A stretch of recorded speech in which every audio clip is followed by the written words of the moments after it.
Okay, I'm gonna go ahead and just call the meeting to order. So first thing is if we could stand and do the pledge, please. I pledge allegiance to the flag of the United States of America and to the republic for which it stands, one nation, under God, indivisible, with liberty and justice for all. Thank you. So the first item, first of all, it's good to see everyone. I know we didn't meet last week. We were given the district a week to actually put the details on the plan. So really excited to hear the just the updates on a variety of areas with reopening. The first area is public comment, and I know that I should have said up front, as you know, following with the governor's order in March, we are holding this meeting remotely, and all board members are participating remotely as our staff and the public. And so I will do roll call votes for you know, all items, given that we're remote. So the first item is public comment, and as typical during these remote meetings, we receive and record into the minutes and forward to all board members the letters that we receive. I know we receive a lot directly to our own just inboxes that people read, but then we also get public comment directly to the info@lawrenceallianceforeducation.org mailbox, which where people can send letters as well, and all of those letters will go and do go to LAE members, and also are included as part of the public minute, which again we'll make sure that, just like all meetings, these letters are also a part of this meeting's public minutes. The first item is superintendent's report. And superintendent, I think there are several items under there, so I'll just turn it over to you and your team for this. Great, thank you so much. So I'm gonna ask my colleague Dave to share the PowerPoint so that we can have a conversation around that. Let me know, Dave, if you want me to share it or you have it. Yeah, which one is it? I have 3 different PowerPoints. Sure. This is the one that says school reopening, high needs students. Okay. Thank you.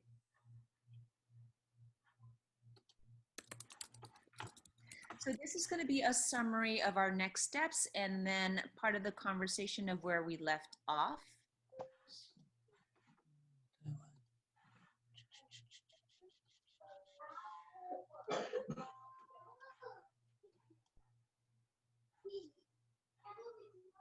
You like your dad?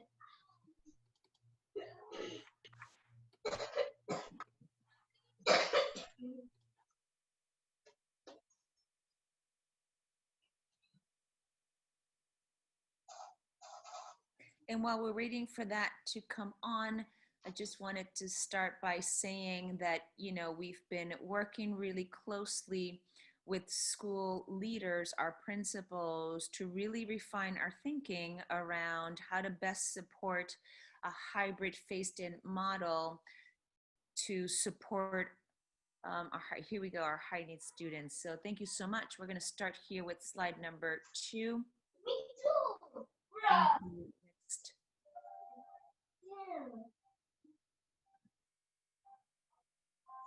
Yeah. Yeah, so this is just a summary of our goals, and our priority is to open schools safely in order to ensure in-person learning while maximizing all of our students' needs. And, you know, this is establishing that culture of health and safety using all those protocols that we've shared with you all and happy to reshare, which include the 6 feet distancing, the wearing of mask and hand washing, and all of the other protocols that are based on CDC, state, and local guidances. Here's the reminder of our high needs. This is a few reminders. One is that all of our students, including our high needs students, are going to start remotely on September the 16th. And that beginning in mid-October, high needs students will begin in-person learning in 3 different phases. Phases 1 and 2 have 80% of our high needs students.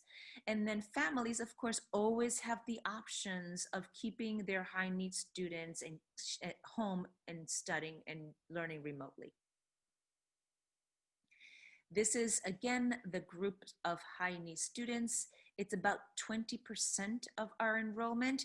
The addition here of the kindergarten is particular to us as a district because we believe that our youngest learners do best when they have the structure of an adult and with other students. For many of our kindergartners, this is the first time that they're going to be in school, and so we believe they need to be in school to get those structures and routines that are so important related to just how do we do school, literacy, and math. And then here's the other grouping. Now, here is the phased-in assignment, and this is after CBI has completed the ventilation study. So what you see here is that at the very earliest, second week in October is when we're going to begin to have students in our buildings, and that's based on the projection completion date of October the 12th. We're going to be in very close communication with CBI to see where we are on that timeline, adjust accordingly. But more importantly, we're going to be in very good communication with our family, student, and of course, our school leaders who are intimately implementing all of these phases. As I said before, we have been in communication with them. Also, we've been in communication with families and sort of sharing as we know and as things develop, the best information we have. And you see here phase 2 and phase 3. And then that asterisk is because if we're able to do it a little bit sooner, it may take us a few more days. We want to be able to have that flexibility, but again, ensuring that we have complete information to be able to safely return in a hybrid model for our high need students. Here's the schedule that you can expect. And so you see that for our youngest learners, we will continue to have an AM and a PM model. You see that grades 1 through 8, this is going to be 4 days a week, with Wednesdays will continue to be that remote day. And then for our high school students, it's Monday, Tuesday, Thursdays, and Friday, again with that Wednesday being remote. And this is just a summary again of those health and safety requirements, a huge emphasis in all those protocols, pre-screening, nurse protocols, dismissal rooms, PPE, of course. This is just a summary of all of those things that are really a priority right now. Just a snapshot for you all of the different conversations that we've been having with families, including LPAC and CPAC. Just before this meeting, we met with our middle school families. I can summarize and share with you that we are seeing a few patterns. Things like, does my student need to wear uniform during remote? What about protocols for cleaning? What's going to happen with meals at school for hybrids? How come we can't go back to school earlier? What if we can't go back to school? Other things like, do I still have the choice to keep my student remotely if we do have the hybrid model? And then of course we have a mix. We have a mix of families who are saying, I'm not sending my student back. And then some families saying, please, I need to send my student back. So it's a really mixed bag. Our families have had excellent questions, really important questions for us. They've been very thoughtful and engaged. They've given us good feedback. As an example of feedback and reminders of, I'm remembering this one early childhood family who I spoke to earlier this summer. She was just in one of the meetings. She said, you know, you said that you were going to make mandatory the use of masks for early childhood students. I did not see that in the reopening plan.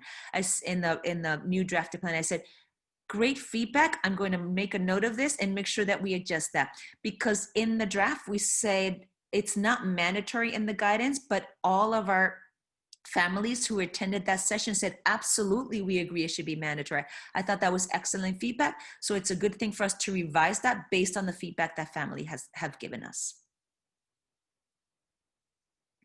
So thank you, Dave. We'll take some questions from you all. I think this will also be part of the conversation of the ventilation. So Ventura, it's up to you. We can do two things. We can take questions now, or we can do the ventilation timing, because that might answer some of the questions that I anticipate will happen. Let us know what you think. Yeah, I would recommend doing the ventilation presentation because they're so tied into the phases. So if you don't mind. Yeah, great, Dave, when you're ready. And my colleague Odanis will jump in also.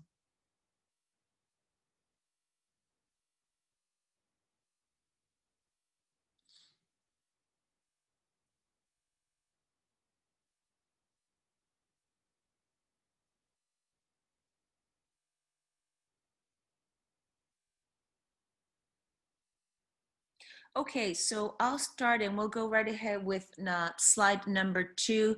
I'll start where we left off, where when we last met, excuse me, which is that we had all agreed and had met with CBI, and they gave us pretty good information about next steps, what the work was going to look like. And so on our end, the past 2 weeks, we worked really hard with city and our mayor to ensure that we got a contract expediting all of that so that CBI could start their work as soon as possible. That in fact did happen. So today we'll talk about what that cleaning disinfection protocols are with respect to our protocols, mitigations to increase air circulation in our schools, and then back to that CBI consulting and evaluation and where we are with that timeline. So here again is part of the protocol. We're going to review those current cleaning and disinfecting procedures. And this is in collaboration and in close communication with TRC, which is a company that does this really well. They're working with other nearby districts. A few of my colleagues in the Merrimack Valley are using them. They develop the cleaning and disinfection protocols. And then more importantly, they're going to help us kind of oversight and test all of the cleaning that we do. So we'll ask our custodians to do a lot of this, and then we'll have them come in and do sort of a monitoring, screening, and testing to ensure that everything is going as we had intended. And they're just going to be kind of our checkpoints in between. So here are some mitigation measures to improve air circulation. No surprise here, you see that opening the windows remains the number one. We're going to be operating univents for prolonged periods of time. I had to ask, what are the univents? So the univents are the little heating vents. You know what I'm talking about? I didn't know what this was. So I'm like, what are we talking about here? So those are going to be monitoring so that they're not used in prolonged times. The use of highest allowable MERVs. This is a thing now with everyone. They can, I think they're calling it MERVs. I don't even know how to pronounce that, but this is a measure that they're going to be looking at. Inspection of those univents, again, that's their air return and seals of airflow. The use of box fans, no surprise here again, that increases air circulation. And then temporary closed vents in between classrooms and hallways, and other mitigation strategies that could be identified upon those inspections of all of our schools. So what's that look like, that feasibility and the 21 schools and the different phases? I'll start with the right-hand side column, the schedule of work. They're very busy right now with the site visits and then the evaluation, followed by that draft report, which we anticipate that first week in October, which means that we can then make assessments later on that week of the 16th. And so you can see here where the final report lands in October. So I think their estimation of it taking between 6 and 8 weeks is where we see what we see here. And then on the left-hand side, what you see is the scope of what they're going to be doing. Phase one, we have identified 7 schools and prioritized those. These are what we call our largest and youngest, I'm going to use the word youngest buildings, and here's the list of those schools.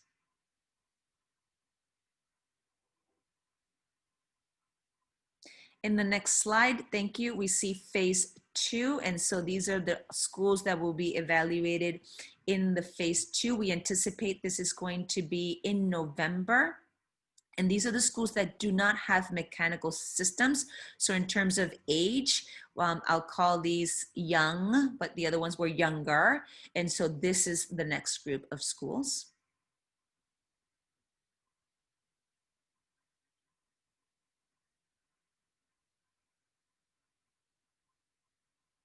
Was that the last slide, Dave? I'm not sure.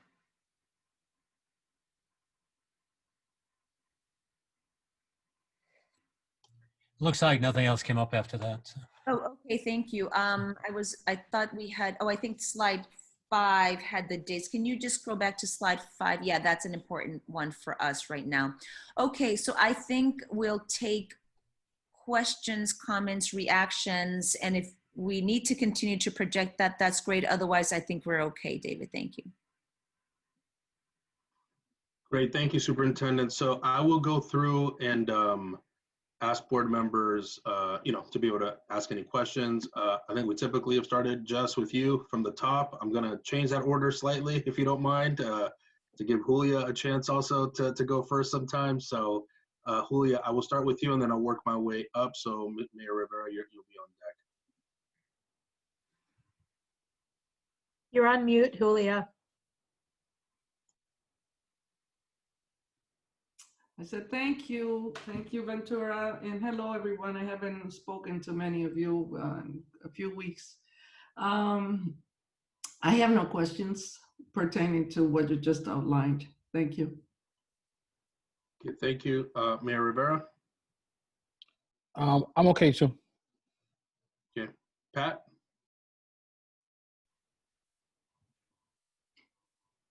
Actually, why Pat unmutes?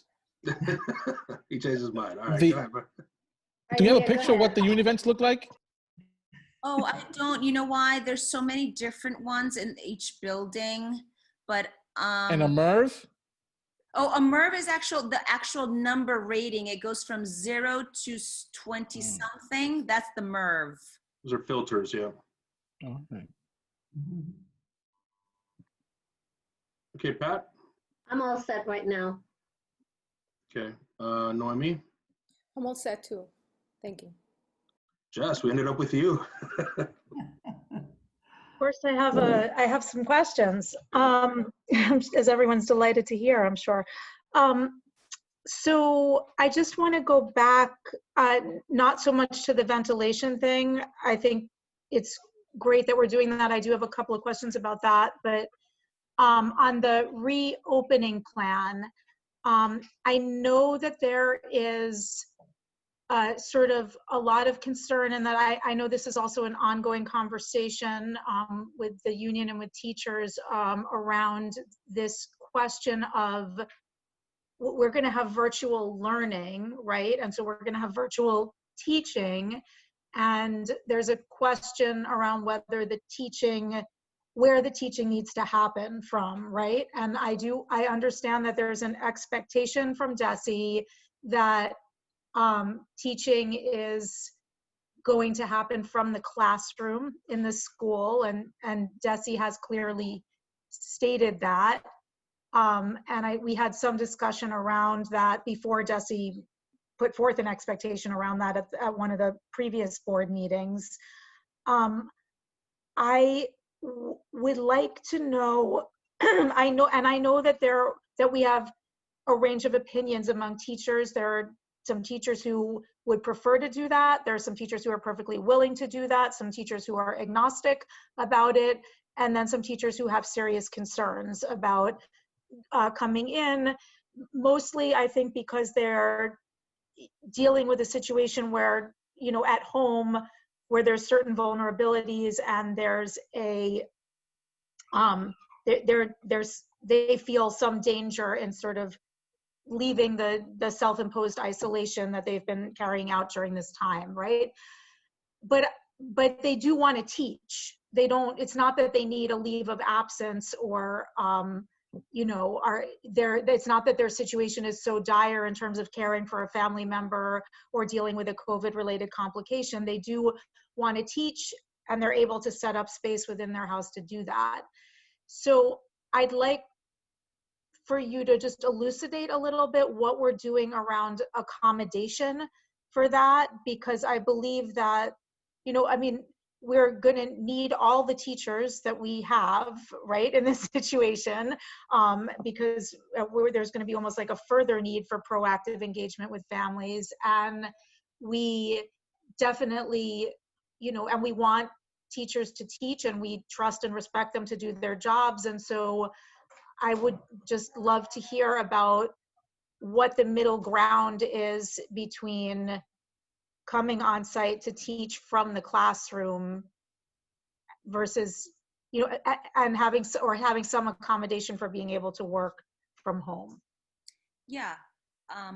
You know, I think I'll start by saying that this is really hard for everyone.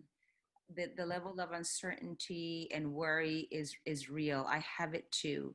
I do not want any teacher, any student or staff member to get ill during the time that we are working together to ensure that our students get what they need. It's also the worry that families have for their own students. So we share the same worry. I get that.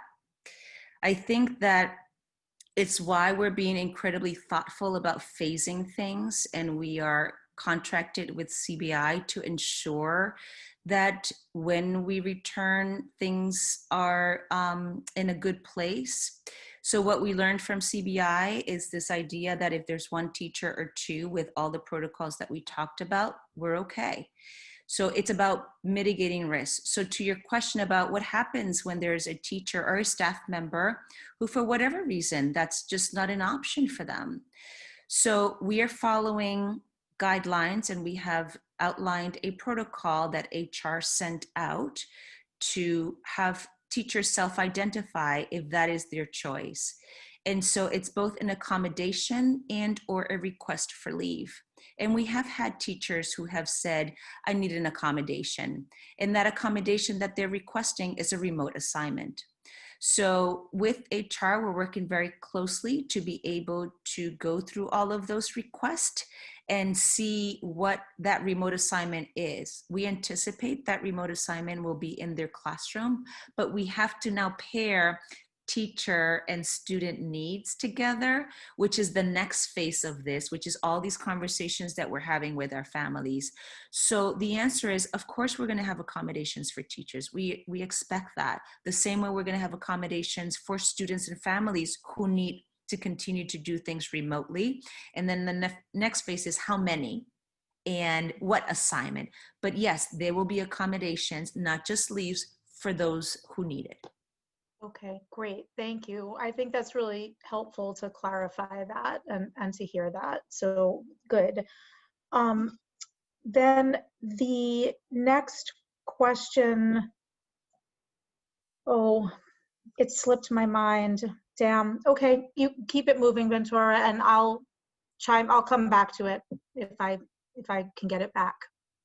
So if it's okay with you, go ahead, Ventura, but I also wanted to note, because this might be on people's mind, is that needs assessment that we had talked about, that's the next presentation. I didn't want to put all the presentations together to give people time to ask questions, but we'll stick to this in the meantime. But I also want to give you heads up that we have additional presentations for you with respect to the request for the needs assessment that indicated device, food, and Wi-Fi. Just heads up, that's coming up. Okay. Can I Yeah. have a follow-up to Jess's question? Sure, go ahead, Mayor. So I think as I understood. Oh, is it just me losing him? No, you're frozen. Mayor, if you can hear us, Mayor, you're frozen. We're doing 100% of that? Is it just something that Desi, Sorry, we're going to take the Mayor recommendation Rivera, as? you froze for most of that. So if you were talking, we didn't hear you. All right, I'm trying to move. Can you hear me now? We have you now. Yep. Can you hear me now? Yes. Can you hear me now? Yeah. Yes. The good news is I'm far from my children, so they're not in the thing. The bad news is I'm far from the Wi-Fi. The question is basically, why are we doing something I think that Desi's recommending, as opposed to maybe not doing that and letting teachers not have to come to the classroom? Did you get it? I'm sorry, I'm not clear. Could you restate your question? Yeah, I didn't understand that either.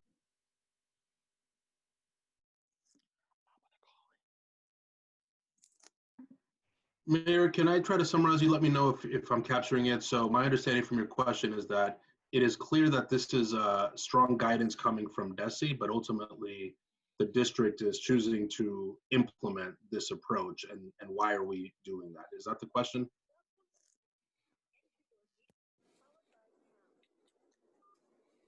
Thank you.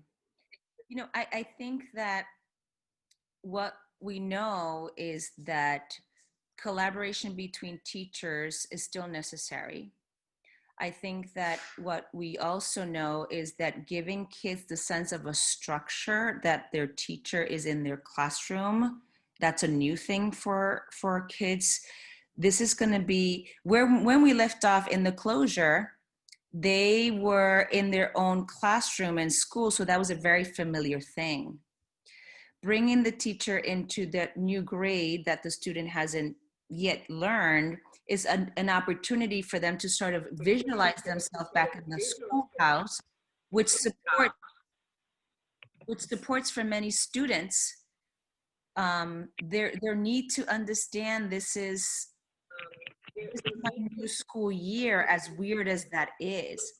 And then the other thing is that in preparation for hybrid, this also gives us an indication of things that we may need to tweak out, things that we're going to continue to learn about this new remote world. And those are all of some of many reasons why the idea of having the teachers back into their own school rooms is appropriate for our students and our families. You know, I think that, again, this is all new for us. It's new learning. We're not saying this is going to be a home run from the very beginning. We're not saying that we're not going to have to make some additional adjustments to this idea of having the teachers in their classroom space and then have students in the other, sort of a flip thing. And I think that the guidance is very clear also about why it's important to have teachers back in their classrooms. I think we lost him again. You're on mute, Mayor. Mayor, if you called in, you may have to unmute your screen also. Oh, There we go. There you go. can you hear me? Yep. Yes. No. Not anymore. You got to unmute the That's computer. There weird. you go. We got you now. Okay. So the sense that we're doing this and it's not like something we're doing punitively. It's not something like, hey, we want to get extra. We're not trying to keep extra track on the teachers. And because I found out that they're actually encouraging teachers, if they have to bring their kids to the classroom, not encouraging them, they're allowing them to bring their kids to the classroom if they want. And I found that would be hard. So as long as we can, like you did, define why it is we're doing these things, I think it helps with staff understanding why we're doing that. Because when we had the discussion about it, it was an idea that Pat had, and I thought it was actually a flourish on the policy. So I was kind of surprised that even the commissioner was talking about it. Yeah, this was discussed in our meeting last month. And as a reminder, this was already drafted in the plan that you all voted for.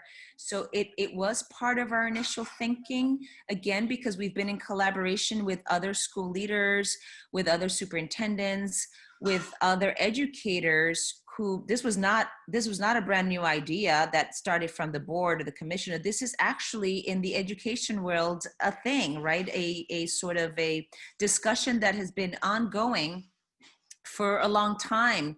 So it was part of our initial draft. It's something we presented to you all. A few of you raised it and thought it was a good idea. It became a vote. And then what you saw was that it was the Department of Education who also endorsed it for everyone in the Commonwealth, not just for us. Yeah, I guess I just wanted, I mean, I do not want to go down the rabbit hole of arguing about the benefits or not of that recommendation. I just, I think as long as we are prepared to have accommodations and to work with teachers on that and have the possibility of remote assignments, and know that all of these teachers want to be teaching, and, you know, except the ones that absolutely can't do that because of the severity of whatever health or family situation they have. You know, as long as we're approaching it from that mindset and working with the teachers and providing accommodation for remote assignments where necessary, you know, I think that's what I want. That's all I want to see. Ventura? Yeah, go ahead, Olu. Yeah, I want to echo Jesse's point that we're not going to get into an argument here. But when we voted for remote learning, we did not vote for teachers to come into the classrooms. That was clear in my mind, and I think based on what I'm hearing was the same thing that all of us thought. And while the superintendent keeps saying that we voted for that, in looking at the plan, the only mention of teachers coming into the classrooms was if we did the hybrid model, not if we did remote. But let's leave it at that, because this is, as the mayor stated earlier, this board, and I just want to make this clear to all the teachers and all the parents and the students that are out there, this board is serving basically at the request of the commissioner. So because of the situation that the Lawrence school system is in and the receivership. But apparently our voices are not being heard from as we represent the needs and the voices of our community. And I would encourage all these teachers and everybody involved not to just send us all of these letters of concerns that they have, but also to send them to the commissioner and even to the governor. Because this is beyond this board's hands in terms of how we're going to control this. And it seems like no matter what type of votes we take on this board, everything is going to go back to the commissioner, and whatever Desi says, that's what's going to be done. I just want to be clear that the board is making decisions, is trying to help and work with the parents and students in the district, but it is really beyond our hands. It seems like we don't have the final say in this. So I would like for the superintendent and Ventura to bring this information to Desi and the commissioner and even the governor. In all of these letters that we have received, I would like to be put in a package and sent to the commissioner and have him respond to a lot of them, because it is beyond our control. And I think that he should be answering these. Thank you. All right, I'm going to take my opportunity to weigh in with some questions and comments, if you don't mind as well. So let me just first of all say that, again, unless I'm mistaken, the draft of the plan that I saw on 8/12 included on page 33 a specific sentence that said, in a remote learning model, staff will be in person and will facilitate learning from their classroom. So when I voted for it, I did so having, read the plan, seen that language. And so I just want to be clear that in the vote, I know Pat put forward also the idea, but the reason I actually wasn't in support of it, when Pat put it forward, was because I heard it as a mandate coming from the board to the district, telling them everyone has to be in person.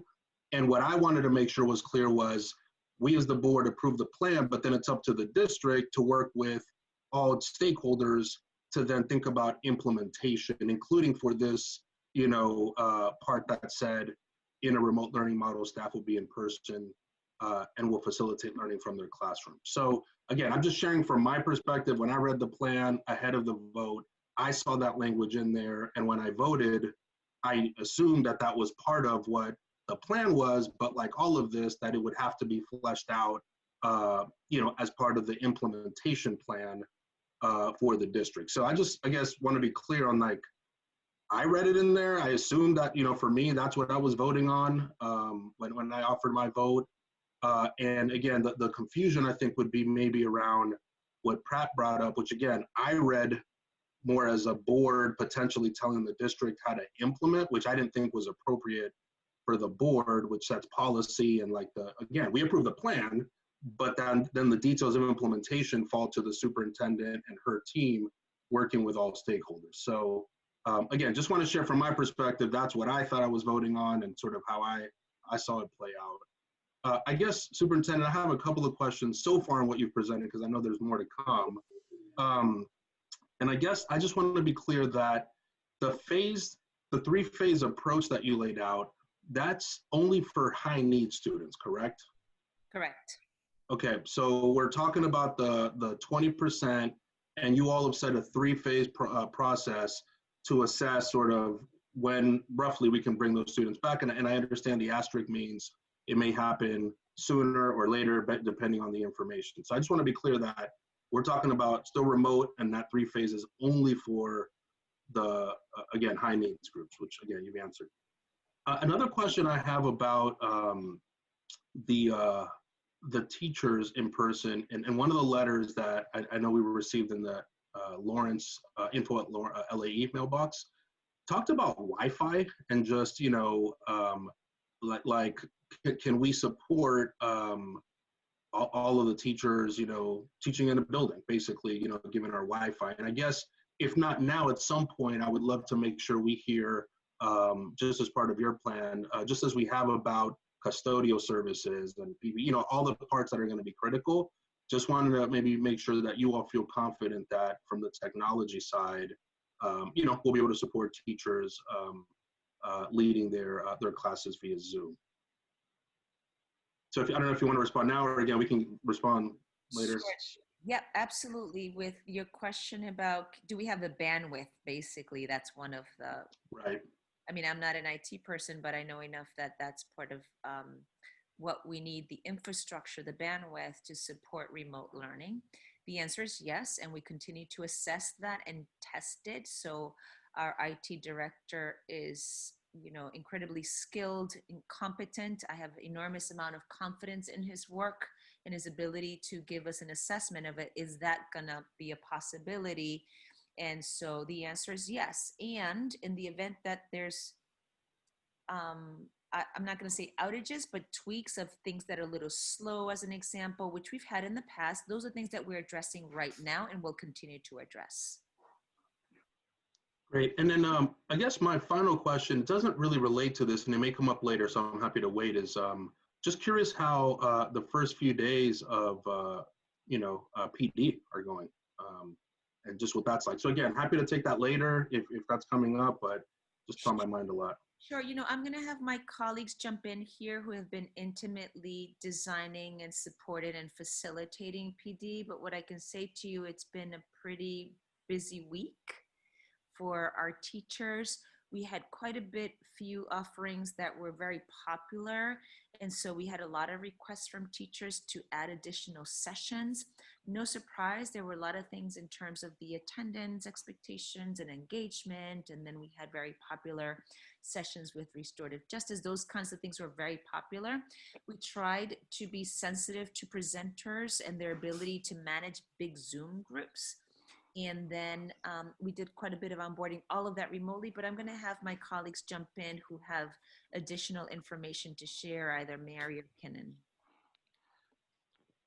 Hi, everyone. It's Mary Toomey. I'm really happy to have this opportunity to tell you it was a gift to be able to provide 10 days of professional learning at the front of the school year, particularly around all of the needs that we have to onboard teachers to safety protocols, as well as remote teaching techniques and strategies and new curricula that we were able to obtain, so that we have really just a nice suite of digital resources for all of our schools, so that our teachers will have the tools that they need, along with the training that they need to be able to provide that. And we did it in an organized way so that principals had assignment for onboarding their own staff for part of the time. We also wanted to do orientation for new teachers, which we did last week on Friday. And then an orientation day for all staff in the district, very large groups, so that we could do universal precautions, COVID techniques, social emotional learning and what that means, and how all staff can really support our students and our families around that. We talked about the platforms that our teachers are going to be using digitally. And then we talked about grading, in this new environment where now attendance and grading are going to be very important, and how to use standards-based grading and the new electronic tools. So that was all what occurred yesterday. And then principals have their teachers today and tomorrow. And then, of course, we have a long Labor Day weekend.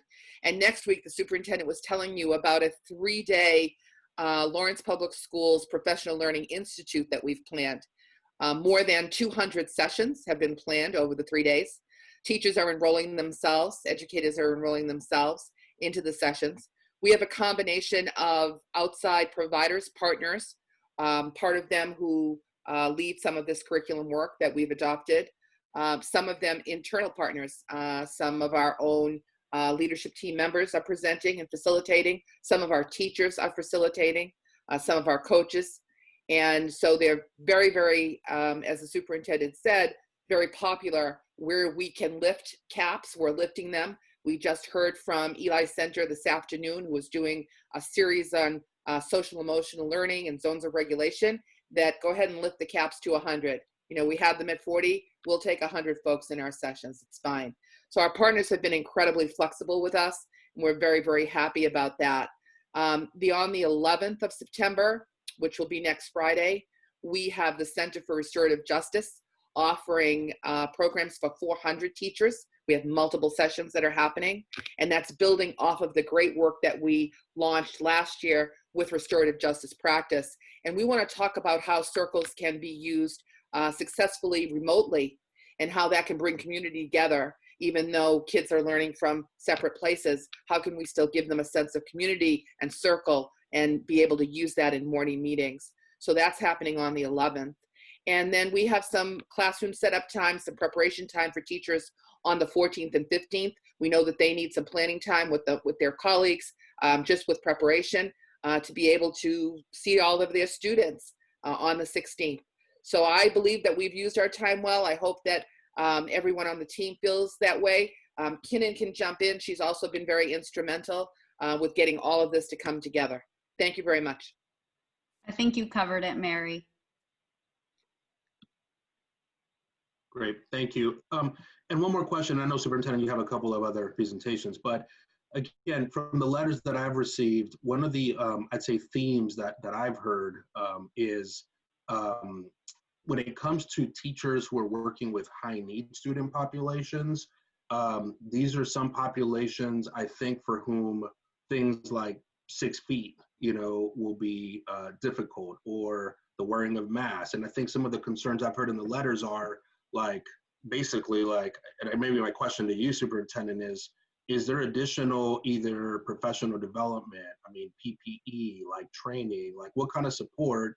I'm glad that, if phase 1 of the high need students will be later, one of the things that I think it gives us an opportunity is to provide additional support to those teachers. But I'm just curious what you all are planning for that population of teachers specifically. Yeah, you're absolutely right. I'm going to let Mary jump in, but that's exactly why this phased-in approach is really important for us to thoughtfully be able to support our high needs teachers. And as I think we had mentioned earlier this summer, all the preparation includes the ordering of those PPE for our high needs teachers who will be working with students who will probably be in closer contact. So I'm going to let Mary jump in here because she's been the one working with her team on all of those supports and trainings. Yeah, our Director of Health Services, Nancy Walsh, has been offering some specialized trainings for those staff members who will be involved as well.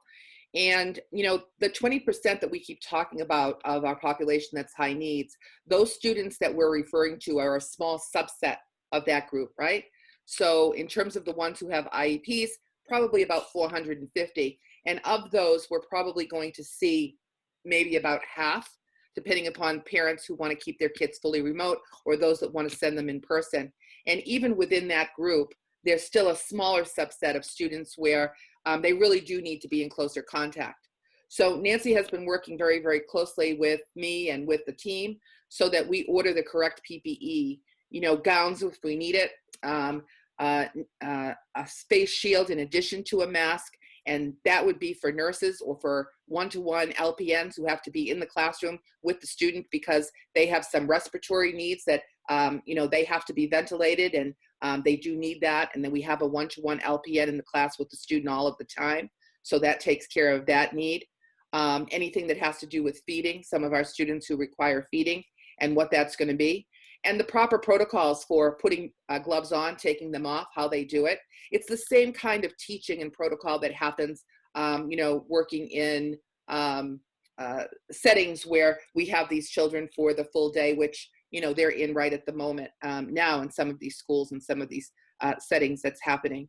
So the education's happening, the training is happening, and we should just point out too that for many of our educators who work with these kids and have relationships with them, many of them are anxious to get back to their children. They realize that the lack of structure and consistency is detrimental to their children, and they really have a need and want to get back with them.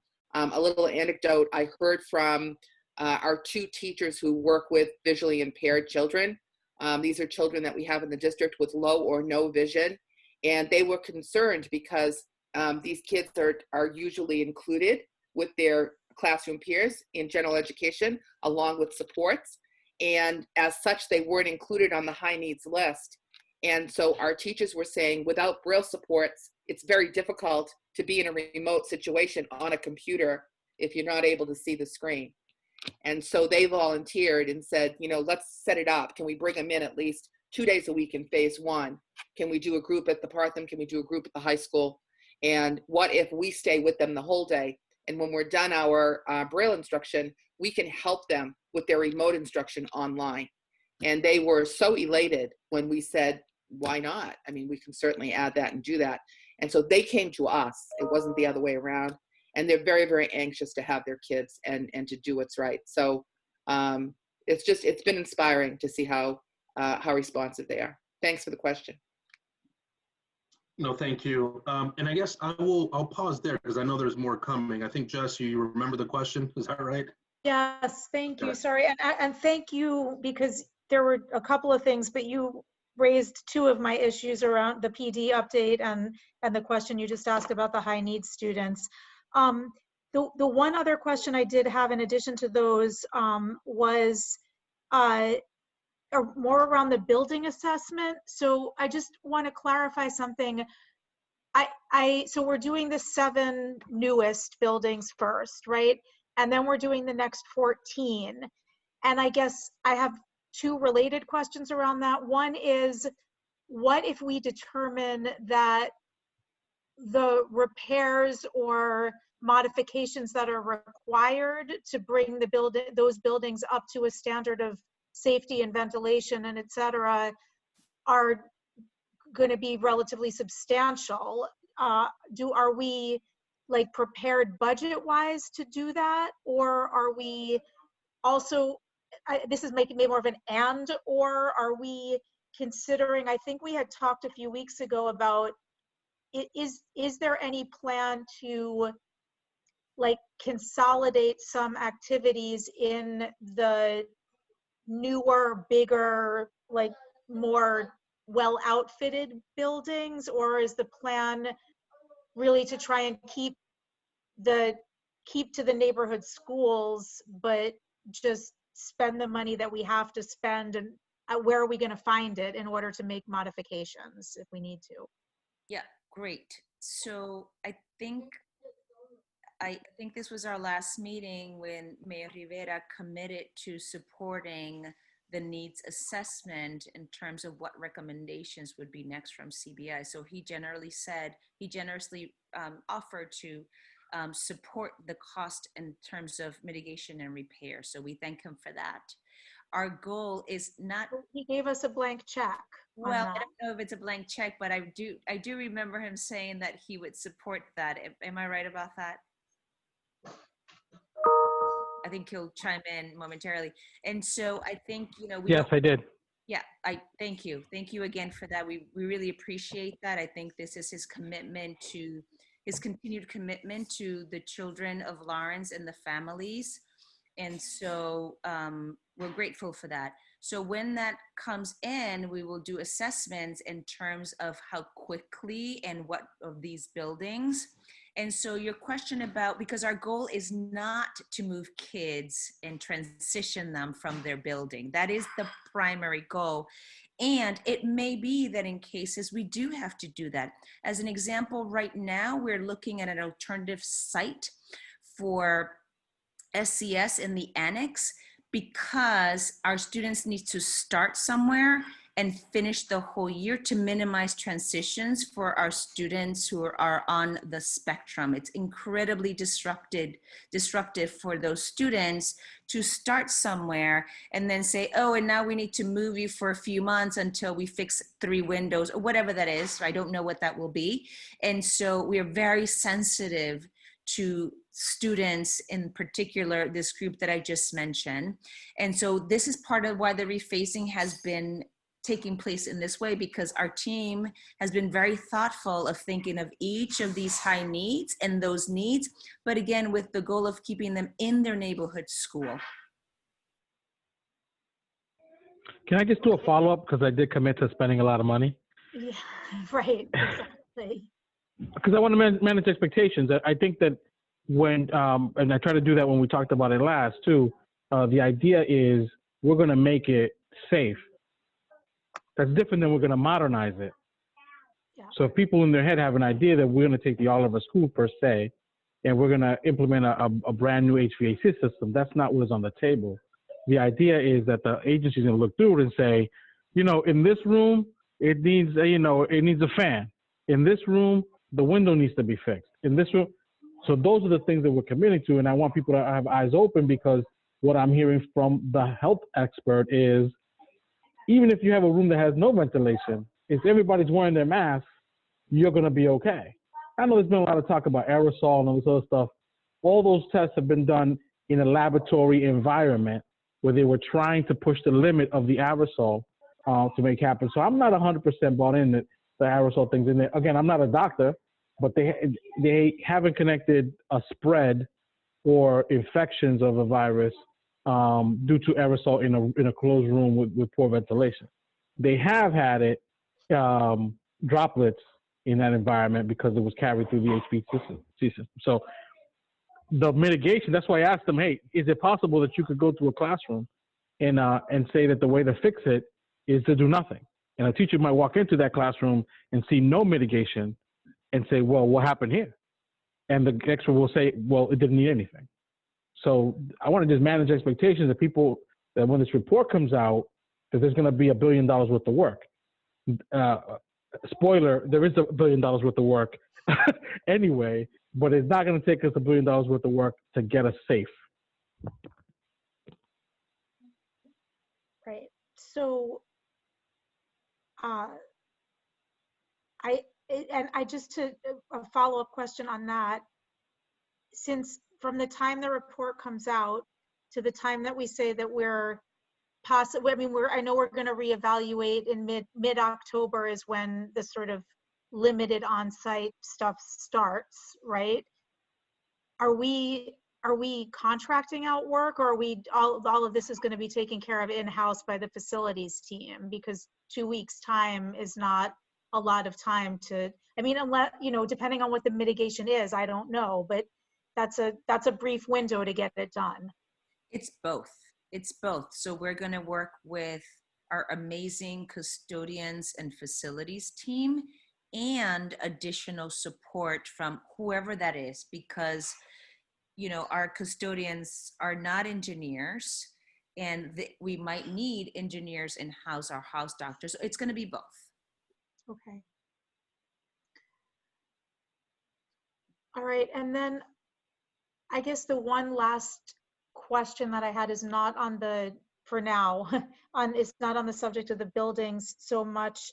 Could you just speak a little bit more? I know that I want to start by saying I know this is an immensely complicated endeavor, and I very much appreciate how incredibly hard all of LPS staff have been working on this and trying to figure out all of these elements to it. There's so many, there's a billion details to figure out here.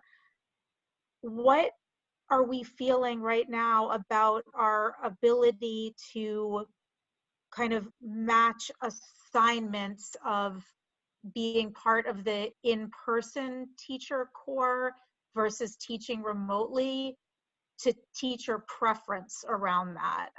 I know that it's not going to be perfect, right? But I just would like to hear where our thinking is on that.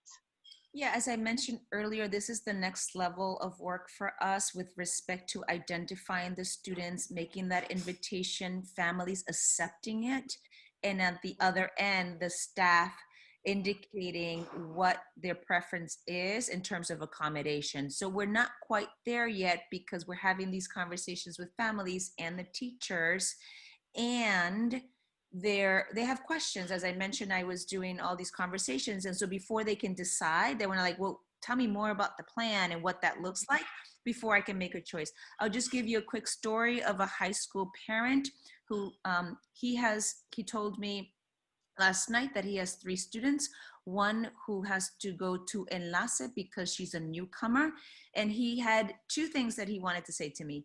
One, my student is a newcomer and she needs additional supports to learn English. I'm very worried about that. And 2, I don't want to send her to school, but I know she needs the additional support.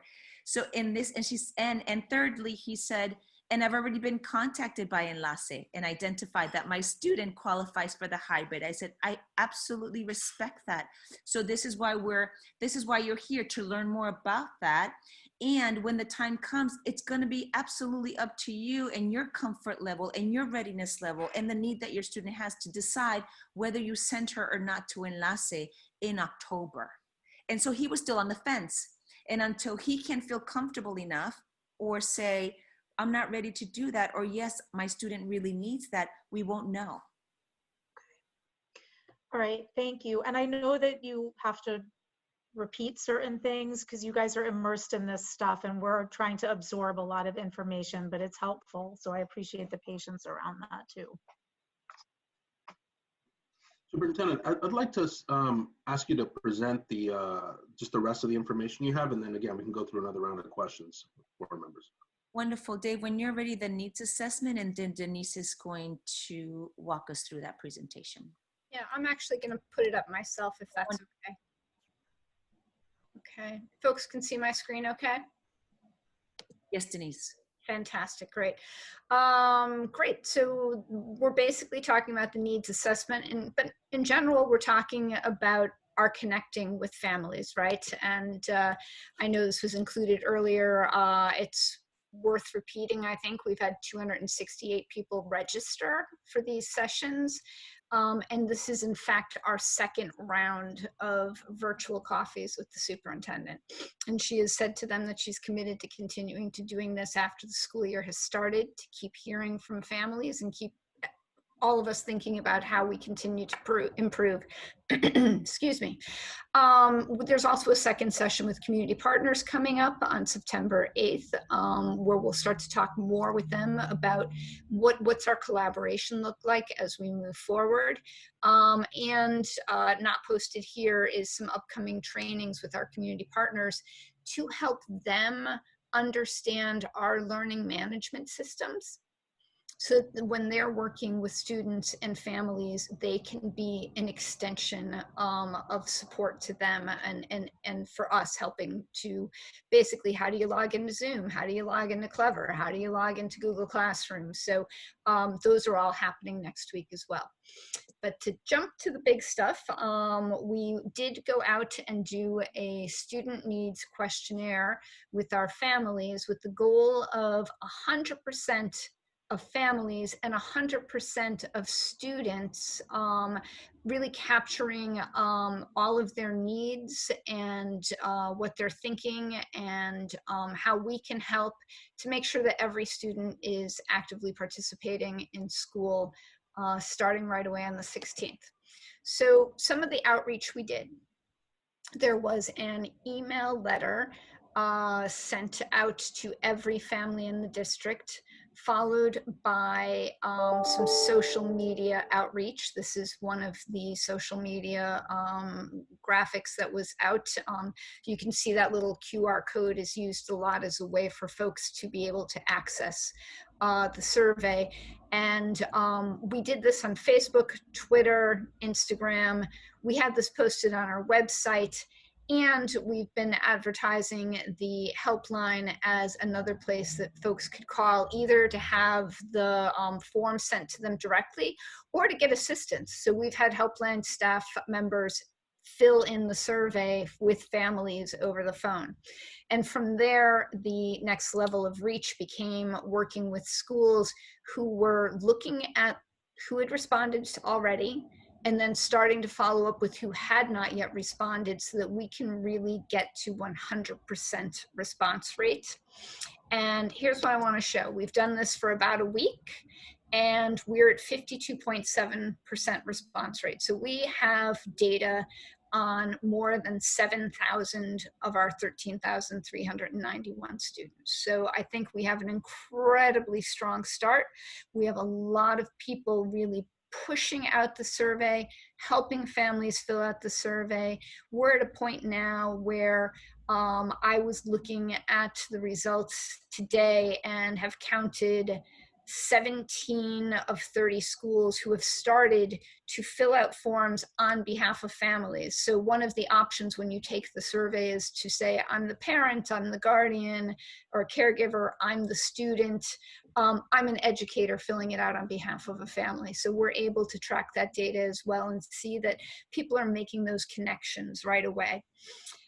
If we look at what we've heard so far, so this is some interesting data on just over half of our families and our students. So of the students who need a device to achieve one-to-one device distribution, there's about 30% of students who need an additional device in order to make that happen. So pretty great work in terms of what was deployed in the spring, what was deployed over the summer as we expanded to one-to-one for high school. And now as we continue to reach for one-to-one, we basically have about a 30% gap from what we can estimate from this first half of students replying so far. Students who need internet, we basically are about 88% coverage with 12% who are still needing help with internet, a hotspot, or help filling out an application for Comcast Essentials. This was families' information on free grab-and-go meals. So we heard about about 15% of our families who said, I need more information about this. And I think that this is a huge point of clarity and help for us in our schools to remind families how and when and where they'll be able to get their meals while we're on remote. I also wanted to add in there that there's another 10% who chose not to disclose. So, you know, our range could mean as many as a quarter of our families really need that information. So that's a real heads up to both the district and the schools that that's an area where we're going to have to keep doing really significant outreach. Not a surprise, families, about half of them prefer their communications in Spanish. And we also asked a question about how they prefer their communications when we're sending home written information. We know robocalls are good when you have to remind someone of something. They're less helpful when you want to send that first important communication. We asked them how they'd like to hear from us with a primary outreach. They said both email and text overwhelmingly, 65% of our families, followed by text. There is a growing number of families who prefer to hear from us by text, whether that's, you know, me sending a text to a parent or whether us using an application like Dojo or Remind or Talking Points, which are many of the applications that our schools use to text families. And then what I wanted to do was be able to shift gears a little bit and talk about what are our next steps. So, you know, we're not done. We're continuing to reach families. We'll be working on this day in and day out right through the start of school, making sure that there's been contact with every family about every student. The schools will use this data They will look at their data. Every school has a school-specific response page with just their data, and they'll be using that to deploy one-to-one devices to support connectivity, to address those food insecurities and make sure people understand where and when to get free grab and go meals, or where there might be food pantries, or even, you know, if they haven't been using those PEBT benefits, how they can do that. Identifying additional needs. We asked families where else and how else can we partner, and people are adding notes about their 504s, or about, you know, help me create a work and study schedule for my child. So some really good specific student specific needs being brought up. And of course, schools being able to use that information about how to communicate best with families.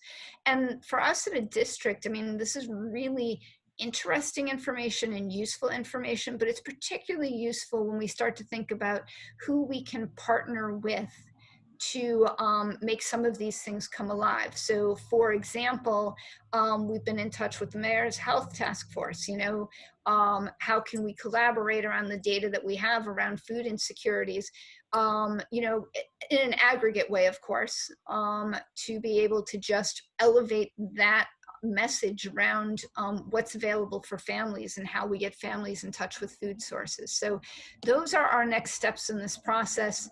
You know, we're excited really by the strong start, and we know we have a lot more work to do, but that's all part of the plan at this point. So I'm available for any questions you might have. Can you just put that the next step slide back up? Sure. There you go.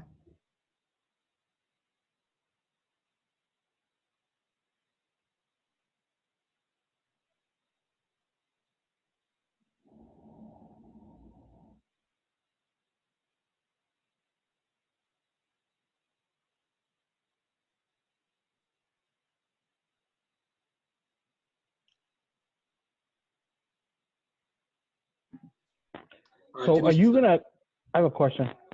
Yeah, well, let me just check. Denise, is this the end of the presentation? This is the end of the presentation, yes. Okay, so I'd like to go through and again, like allow board members to ask questions. Why don't we start just with you this time, since I know we ended with you, but we started, you know, the other way last time. So we'll start with you.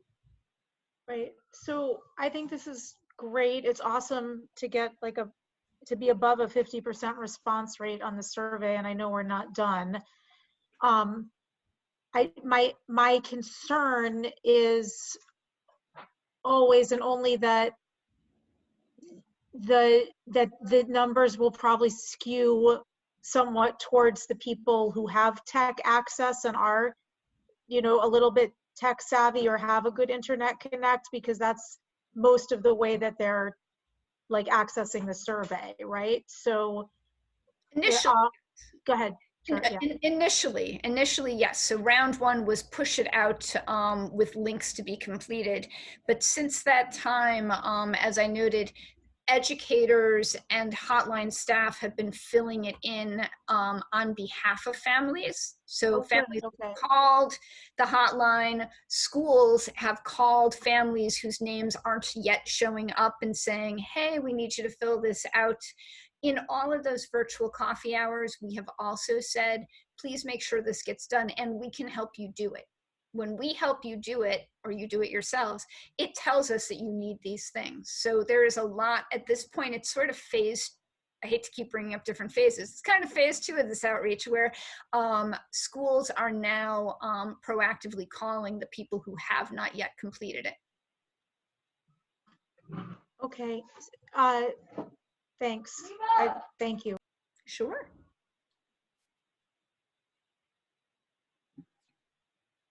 Sorry, Jesse, all set? Yeah, I'm sorry. I just have to take a 2-minute break. I'm sorry. Hold on. Yes, I'm set though. I'm set. Okay, not a problem. All right, so Noemi?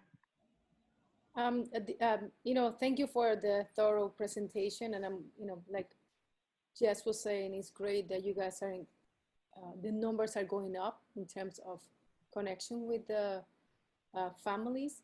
You mentioned that one of the best ways to connect with families is text, correct? We're saying that families are recommending more and more often that we be in touch with them by text. I mean, I wouldn't always say it's one of the best. It depends on what your message is that you're trying to share.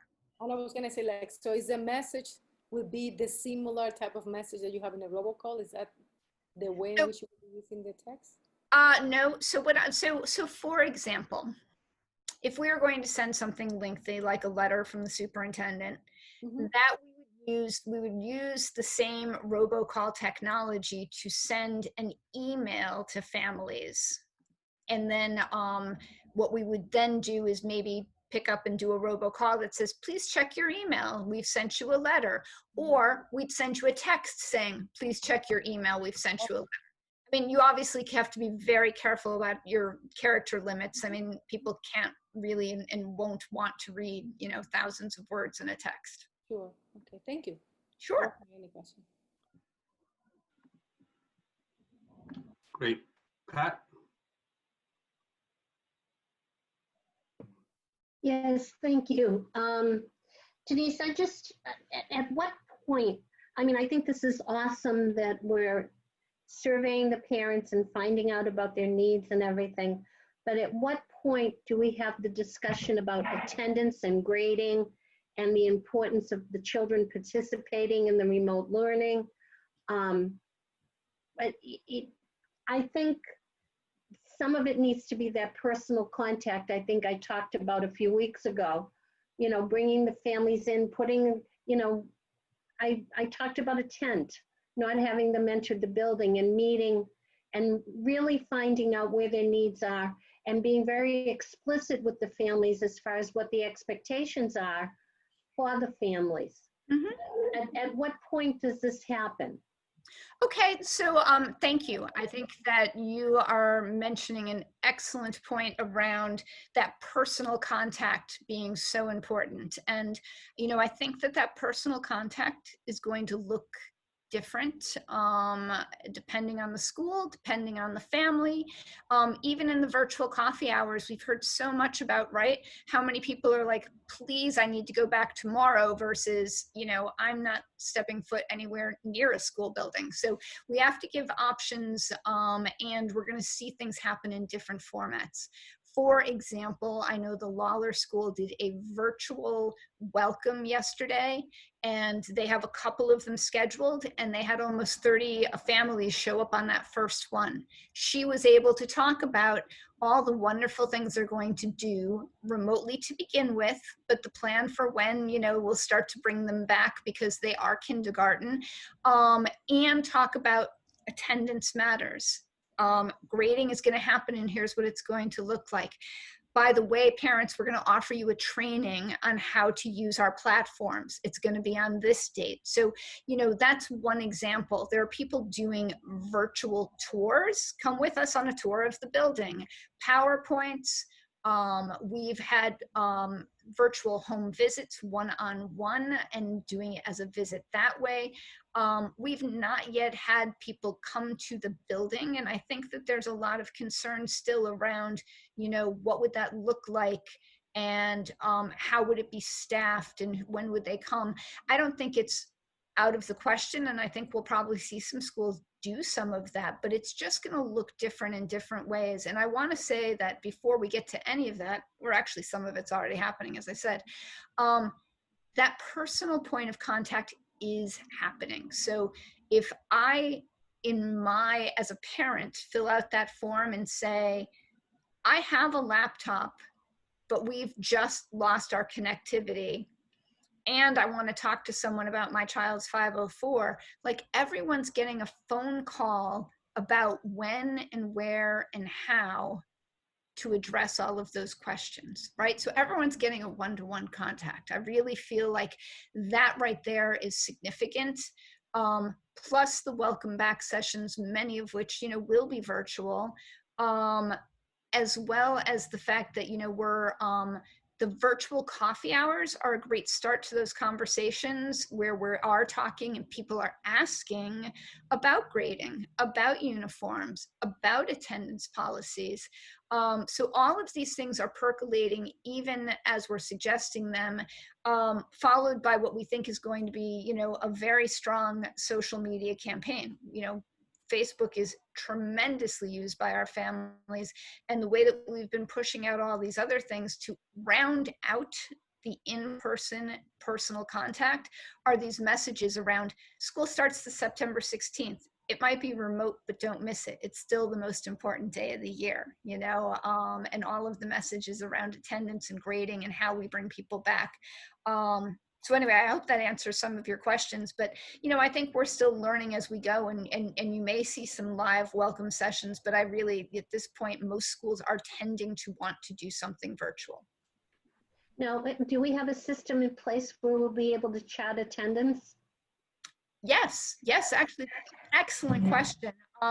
We have been working with DESE guidance that's been provided to us to adjust, you know, our student information system to adjust our codes. There's still the codes of our existing policy, but in addition to the regular codes, there's basically a second set of those codes with an R in front of them. So you are remotely you know, present, remotely absent, remotely tardy, with a, there's actually a couple of sessions during, Mary mentioned those PD sessions next week on how educators and front office staff will access the SIS in order to keep that attendance taking. So later down the road, you know, a few months from now, we'd be able to have attendance figures, participation rates, etc.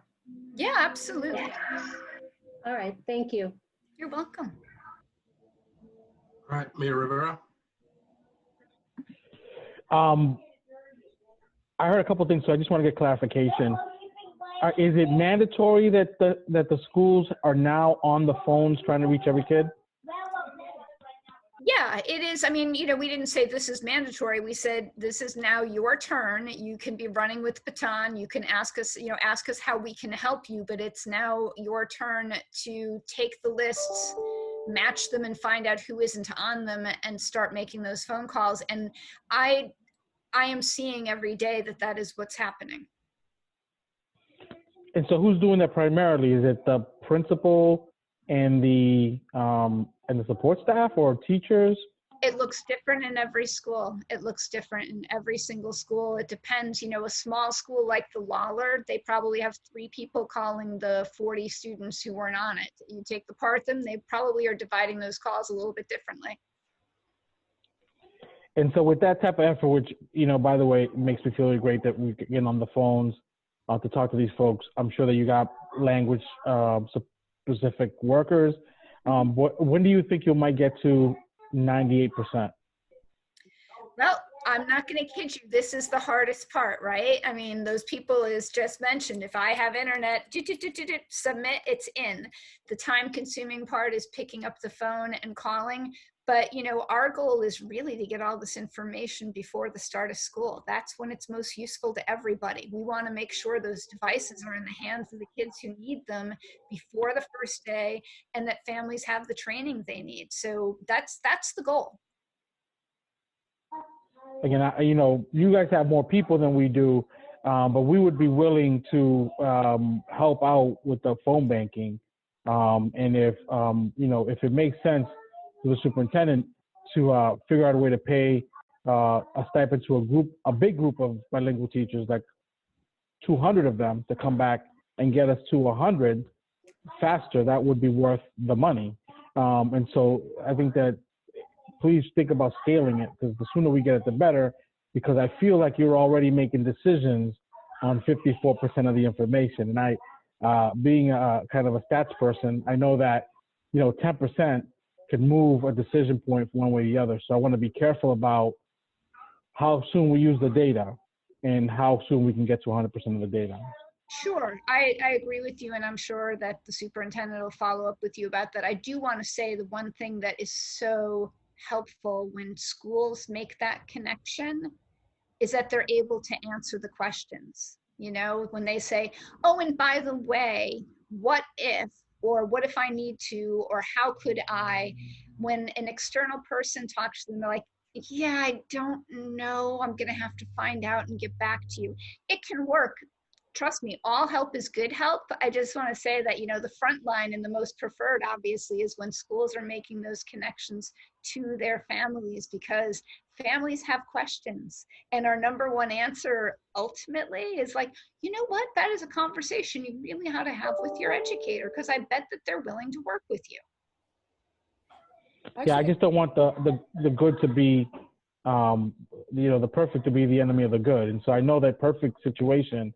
Sure. But I think what's a more perfect situation is that the superintendent have all the information on the 3 top line questions, and maybe the 4 top line questions, and she has that as soon as possible, so that she can make those decisions.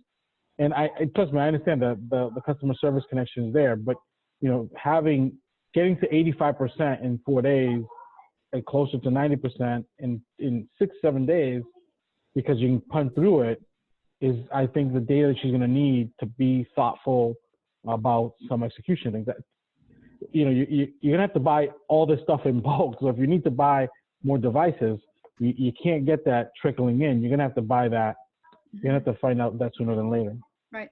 All excellent points. I do think we have all the devices. I'm sorry, but Cynthia, were you going to say something? I didn't. No, thanks, Denise. I was just going to also, the reminder is that the good news is that we're ready with all of the devices, but to your point about being prepared, absolutely. The more accurate data that we have, the better prepared we are. Mayor, do you have any other questions? No, just, you know, are we going to get this updated? I'm sure that if you're crushing it, you're going to tell us every day. I would like every day, but you know, I'm also not a jerk. So can we get that on the week, like next week? Can we have an update? Yeah, absolutely. We'll We'll give you an update next week. All right. Who's next? Julia? Thank you, Ventura.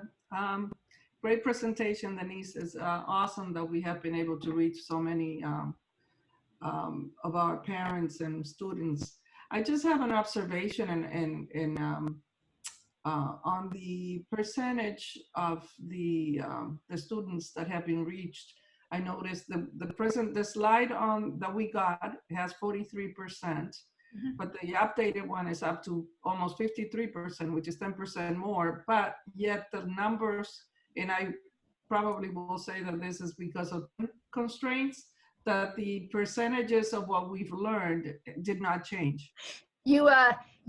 You caught me. I updated the slides and they're not there. And so when I saw them, my mouth dropped. So what I can tell you, and I'm happy to send these along. In fact, why don't I send them to Joan tomorrow and she'll share them with all of you. Things did change a little bit. No big surprises, 2% this way, 1% that way. They did change. And honestly, when it popped up, I was like, I can't believe it. So of course, I just tried to plow right through it, but you caught it. I'll send the new slides. I guess we're interested. I think I'm interested in seeing how we can change what we've learned. You know, how we can improve on that. And I guess that's why it's brought me to bring that up. But I figured, because I saw that the slide that is in was done today. So yeah, you know, the biggest change that was there that surprised me when I said 2% here, 1% there, what was different was families wanting to know more about how to access meals. That number had climbed to 25%. That was a huge number to me. And that's actually when I got to that page, that's when I knew I wasn't on an updated slide deck. So, but like I said, for us, those are all like good reminders. That's one of the things we're going to have to push hard. So whether that changes to 30 or 40% or drops back down, we're still going to need to do that good work. Would that have been because of the 10%? Because if you look at the 15% plus the 10%, the ones that chose not to disclose. Is We'll that? take, we'll take a second look at all of it. Again, I updated, I don't know if I saved them under another name, like, version 2 or something. So anyway. Yeah, it's not a huge thing. I just want to see if we can bring down the numbers in terms of needs. And the other suggestion that I have, based on what the mayor mentioned in terms of helping out, if this information about the need for parents to contact the school department or to respond to this questionnaire is something that can be disseminated to the churches, the radio programs, the different radio programs, and maybe even have a TV ad that can highlight the importance of people responding to the school department and contacting by a certain date. It's just a suggestion if it's something that could work. Sure, we'll consider that. I think that's terrific. Thank you so much. Thank you. Lots of work, guys. You all set, Julio? I'm all set, Ventura. Okay. Yeah, I would follow up. I guess I would just say, I mean, the obvious, and you all have said this, and so it's going to be the most obvious statement tonight, but this is one of those goals where sometimes we set goals of 100% aspirational and we're trying to get there. And this is one of those goals where 100% like really needs to be 100%. I'm really glad to see that even what was sent to us already increased, so that's great. And it sounds like your strategy of having the schools do it because of the opportunity for connection and information, I think just makes a lot of sense. And just to reiterate though, if there's anything you need from us at the board level, like, please do not hesitate to reach out to us, because we know this is, as you do, like we know this is really critical. I think my one question, and I think this was already addressed, but I just want to make sure that I understand it. So we're learning about like some kids who need devices, and so, and to the mayor's point, we're still needing to learn about other kids, and that device need number will likely increase. So where are we currently? I mean, do we have devices available? Like, are we needing to place additional orders? Like, where are we with that? Yeah, I'm happy to recap, Denise. So as you all remember, back during the closure, Mayor Rivera generously bought 14,000 units, which covers all of our students, with the idea that we would deploy the current units that we had, because waiting for those units would have required several weeks. And so we deployed 10,000 units in about 4 or 5 days, which means we have those 14,000 units ready to go. They have now been deployed to the schoolhouses with the understanding to school leaders and school-based staff that as this data comes in, they're going to ensure that students and families have access to the devices. One caveat, however, is that the devices that we deployed in the spring were gifts. We made sure to tell families, this is yours to keep. And the difference this fall will be that these will be on loan. And now we have designed and drafted agreements that we're going to be carefully reviewing with students and families about these devices being on loan. Great. And sorry, the last thing I'll say is that in addition, we have units that will support specifically, we also made the appeal to Mayor Rivera about devices one-to-one for our high schoolers, because we fully believe that they need to have the one-to-one devices. And still, we believe that we're able to give one-to-one devices to the other families. In fact, I had a call earlier today in my group with middle schoolers of families asking for that because they have multiple students in their families, to alleviate that sharing of the devices. Okay, thank you. And then I guess the last question I have for now is building on the question around attendance that someone asked earlier, and apologies, I can't remember which board member. And I guess just, one of the challenges, I think, not just for Lawrence, but across the state, at least what I saw, is one, being able, and this was in the spring, like being able to assess which kids were engaged and which were not. Like that was a challenge, I'd say. And then being able to then dedicate resources in the form of people, I think primarily, to be able to like identify those kids, support them, like, you know, all that sort of stuff. So I guess I'm just wondering now, like, you know, again, we have a pretty tight system, it sounds like, for attendance and being able to gauge if kids are, you know, attending the remote or not. Then what's the plan, you know, for when we have kids that aren't attending? So what are we going to do there? Sure. Cynthia, you want me to proceed or? Okay. So, you know, we have, I think, a great protocol where schools have family or parent liaisons in their buildings. And that's, you know, if an educator has been reaching out to a family and has been unsuccessful, then they might ask the family liaison to support them in that work. If they're having trouble beyond that, the Family Resource Center has liaisons as well who support schools to troubleshoot, to build capacity, and to sometimes intervene, you know, if school's just not having any impact. We did some of that in the spring where schools would send us lists and say, I'm not hearing from any of these 8 families. And, you know, our staff, just based on a combination of being bilingual, being of Lawrence, working with the community so long, you know, might have some back doors, might be like, oh, I know that guy's godfather, or I know this or that, you know, and they would, you know, work a system to find them, including, and ultimately that, you know, we've got an attendance office who can go out and do a home visit if we need to, you know, if we're worried about a wellness situation at some point. So there's a tiered level of support for that work. Great, thank you.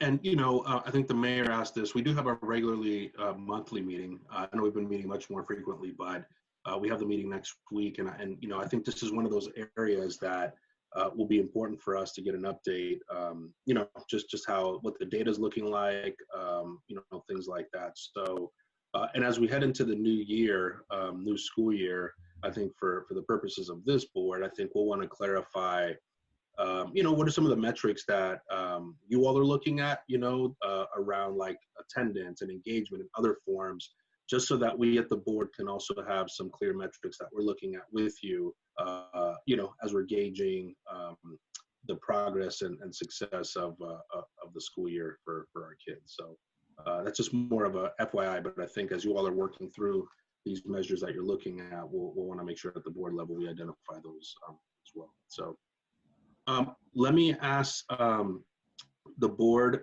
maybe I'll go through one more time, like, are there additional questions? And I'd say additional questions related to, at this point, this presentation specifically, or any of the presentations we've heard tonight. This will be sort of the final round of questions. So Jess, I'll start it back up at the top with you. I'm okay for now, Ventura, thanks. Great, thank you. Normie? I'm all set too, thank you. Thank you. Pat? Just maybe a question for Mary or the superintendent, and maybe Mary. What are the plans for assessing the kids at the beginning of school? I'm happy to jump in, Superintendent, if that's okay. So Pat, thanks for raising the question. Like all things changing, assessment is going to change too. So we have made arrangements with our partners at NWEA, who administer the measures of academic progress. That's our growth assessment. And we will be administering that remotely. So our teachers are having PD on that next week as part of the Institute. Kristen Sullivan, our supervisor of assessment accountability, is working with all of our schools. We've decided that we're not going to assess kindergarten. We're going to pass on kindergarten this year. Those kids haven't had experience with the MAP test. It is an online assessment. And so we're going to pass on K for this year, given the circumstances. But our other students will be able to do that. We're also going to delay the window. We want kids to be back in school for several weeks so that they can get acclimated to their teacher, their environment, and the new learning situation before we open the window and administer the assessment, which should take about 45 minutes for reading and about 45 minutes of math. They won't do it on the same day. But the window will be open for schools for about 4 weeks so that they will have flexibility in terms of getting the growth assessment done. And then we're going to delay the winter post-assessment until after access testing in January. So we'll open that window in late February and keep it open into March. And then the spring assessment will be optional for schools. So it'll just be a fall, late winter, pre-post, and we'll be able to take a look at the growth of our students. This is critically important so that we can measure any learning loss. And because we have historical data on the growth assessment, we'll be able to see where our students were a year ago and where they've come to this year so that we can plan interventions in terms of where the skills gaps are and what specifically they need. The other assessment that we use, as you know, is a benchmark assessment that is aligned to grade level standards and our MCAS assessment, and that is the ANET, Achievement Network. We're going to do, ANET has come up with shorter interims. They have made them more concise, less time for kids on the computer. And so schools are being trained on that as well in the institute that's happening next week. And so we think that schools and teachers will find these much more user-friendly, and they'll be easier to administer to kids in a remote setting. So we're prepared to do that. And then, of course, we have the formative assessments that teachers do all the time that they'll be doing with their students so that they're planning their lessons according to what the students need and where how they can help them along the way. So that's our big plan for the district. If you have any other questions, happy to answer them. That's great. Thank you, Mary. Okay. All set, Ventura. Great, thank you. Mayor Rivera?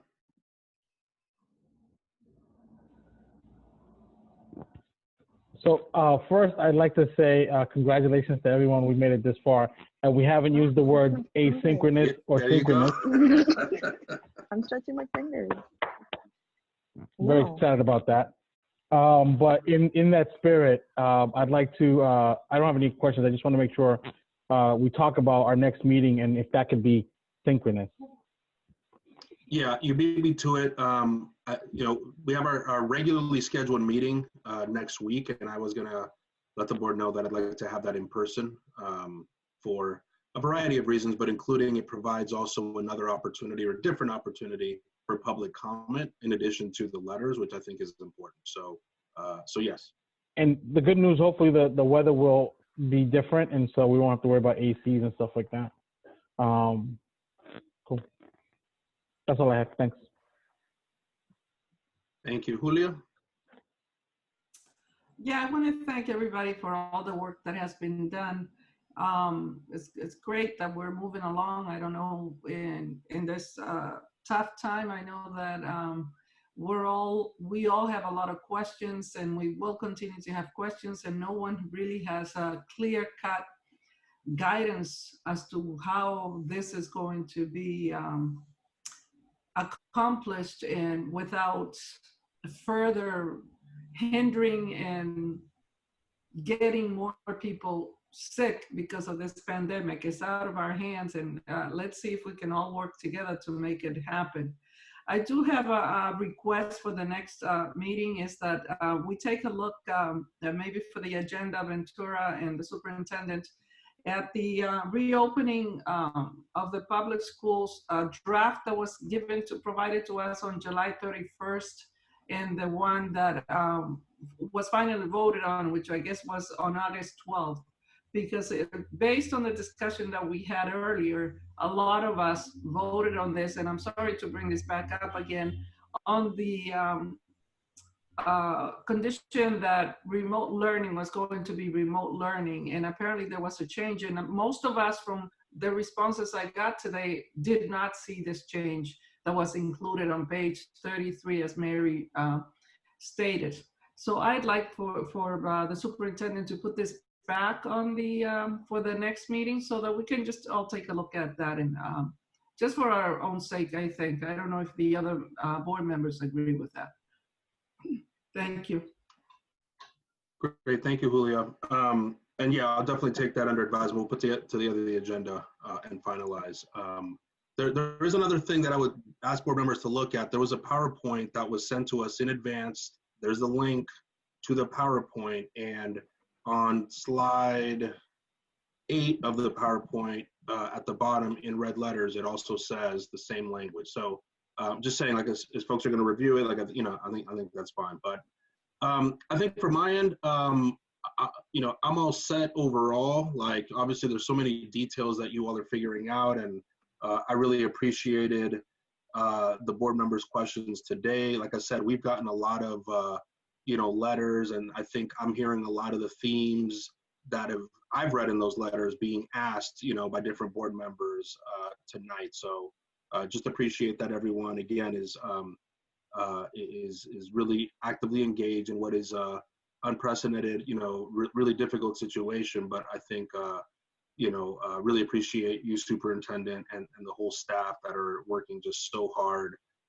You know, our teachers are back this week, and they're, you know, working extremely hard to make the final plans for our students when they come back. Even though they're coming back virtually, I know that there's a lot of work going on to be ready to welcome those students back. So I just appreciate all the work you're doing, the entire team's doing, and just will always say that if there's anything you need from me or from the board, like, you know, we're here to support the work that's happening as well. So please, you know, so please don't be shy about that. So I am going to move us on. The next item on the agenda is a donation. And so I think I'll turn it over to you for that. Sure thing. Let me call this up, and I think one of my colleagues might have the wording here. So my apologies. Give me a moment.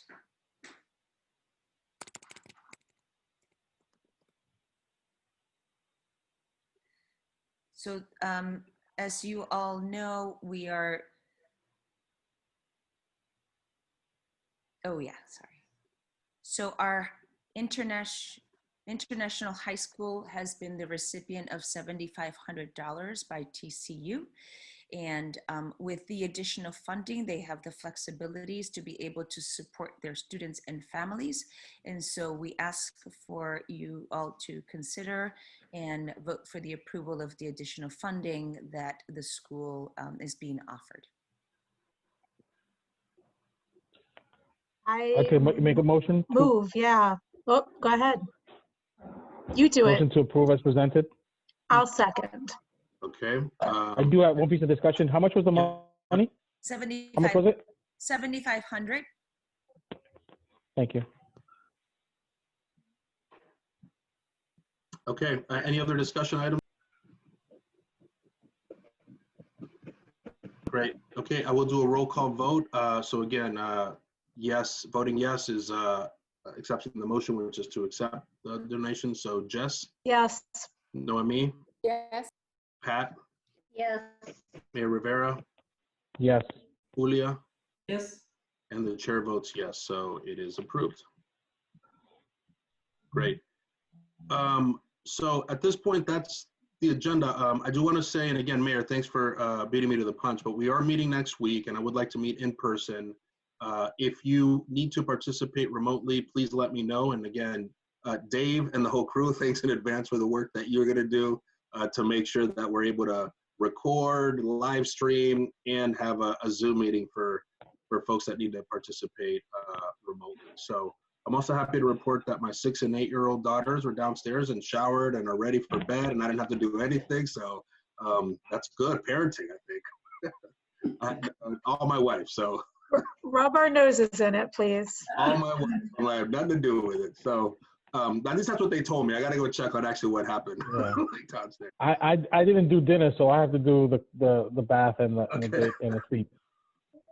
All right. Is there anything else just for what I want to bring up? If not, I'll entertain a motion to adjourn. So moved. Do you have a second? Second. Okay, great. So Jess, Yes. Noemi, Yes. Pat, Yes. Mayor Rivera, Yes. Julia, Yes. Good night, and the chair everybody. votes yes. So thank you. We're adjourned, and we'll send out the agenda and post it for everyone for next week's meeting. Thank you. Thank you, everyone.